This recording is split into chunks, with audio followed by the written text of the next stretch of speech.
Mais alors pourquoi l'immigration, ça ne donne rien? Pourquoi ils ne s'assimilent pas? Attention, les données sociologiques et surtout ethniques qui sont interdites en France mais autorisées dans les autres pays d'Europe nous montrent que l'immigration fonctionne et que l'assimilation est très bonne, mais encore faut-il le vouloir. Effectivement, avec d'autres pays d'Europe ou avec des personnes venues de l'Asie, tout va très bien bizarrement. Alors qu'avec une autre population qui est culturellement incompatible avec la République, ça bloque.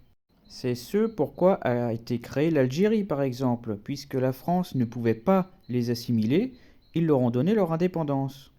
Et la seconde explication est beaucoup plus personnelle et se crée à partir d'un cercle vicieux exprimé par les parents eux-mêmes sur leurs enfants. Et c'est pour ça que leurs enfants ont un ressenti du racisme beaucoup plus important que la génération d'avant.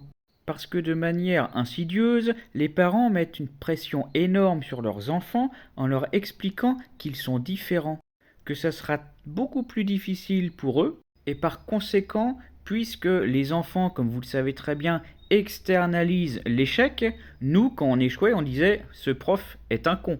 Mais eux, ils se disent ah, j'ai échoué, c'est parce que le prof est raciste. Et là, il y a une fracture totale.